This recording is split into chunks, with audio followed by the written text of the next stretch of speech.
एक किसान का बेटा सबसे महंगी कार फरारी के ऑफिस पहुंचता है और उसके फाउंडर से कहता है, आपकी कार में कई खामियां हैं, कुछ ज्यादा ही आवाज कर रही है। ये बात फरारी के फाउंडर को अच्छी नहीं लगी। उन्होंने तंज कसा और कहा, खामी कार में नहीं, शायद इसे चलाने वाले में है। उन्होंने आगे कहा कि तुम अपना ट्रैक्टर का काम देखो।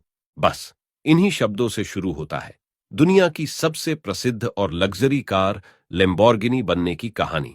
नमस्कार, आप देख रहे हैं पुराना अखबार। आज की इंस्पायरिंग स्टोरी है दुनिया की सबसे प्रसिद्ध कार लैम्बोर्गिनी बनने का।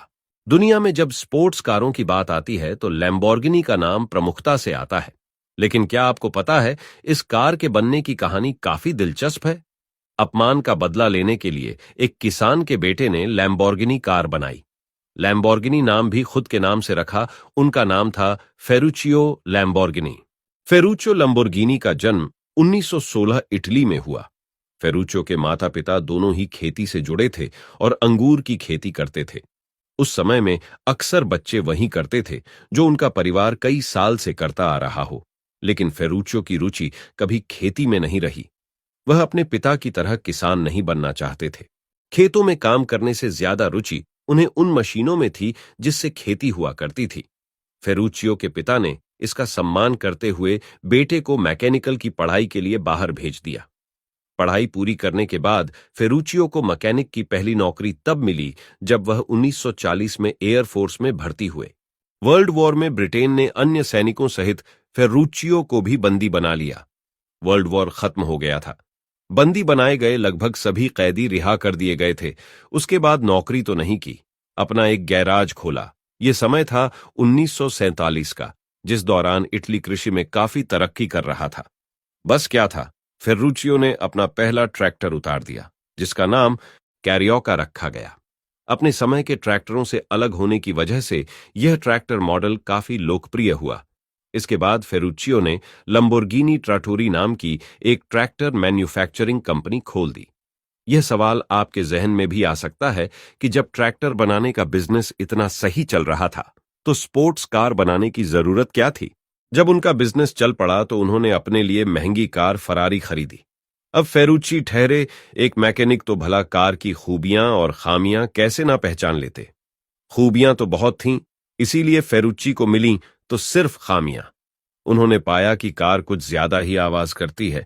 इसके अलावा उन्हें लगा कि कार के इंटीरियर क्लच को रिपेयर करने की जरूरत है। इन खामियों को देखने के बाद उन्होंने सोचा कि क्यों ना इसे कंपनी को बताया जाए, जिससे कि वो अपनी गाड़ियों में सुधार कर सके। फेरुचियो ने ऐसा किया भी। फरारी शानदार स्पोर्ट्स कार बनाने वाली कंपनियों में से एक थी। उसका बड़ा नाम था। फेरारी के ऑफिस पहुंचता है, उसके फाउंडर से कहता है, आपकी कार में कई खामियां हैं, कुछ ज्यादा ही आवाज कर रही है। ये बात फेरारी के फाउंडर को अच्छी नहीं लगी। उन्होंने तंज कसा और कहा, खामी कार में नहीं, शायद इसे चलाने वाले में है। आप फरारी कार चलाना नहीं जानते और आप क्लच तोड़ देते हैं। उन्होंने आगे कहा कि तुम अपना ट्रैक्टर का काम देखो। इस अपमान ने फेरुचियो को खुद अपनी स्पोर्ट्स कार बनाने के लिए प्रेरित किया। फेरुचियो ने अपनी पहली कार लैम्बोर्गिनी 350 जीटी को बनाने के लिए फेरारी के ही पुराने इंजीनियर्स को नौकरी पर रखा।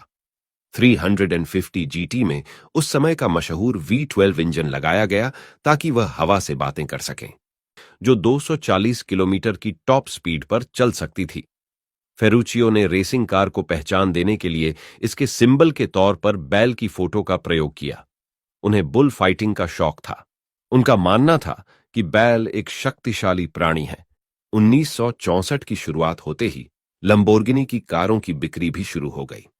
कहते हैं कि जैसे ही लंबोर्गिनी की बिक्री शुरू हुई, लोगों के बीच इसे खरीदने की होड़ लग गई। यह एक 2 सीटर लग्जरी स्पोर्ट्स कार थी। इसके मॉडल से लोग इतना खुश हुए कि लंबोर्गिनी ने थोड़े ही समय में इसका नया मॉडल निकाल दिया। नए मॉडल का नाम 400 जीटी था और वह भी आते ही सुपरहिट हो गया। उनकी जिंदगी में एक समय ऐसा भी आया जब वो हफ्ते में हर दिन अलग अलग कार से बाहर जाया करते थे। पुराना अखबार के कहानी और अनसुने किस्सों में आज के लिए बस इतना ही। फिर मिलेंगे कुछ अनसुने कहानियों के साथ। धन्यवाद।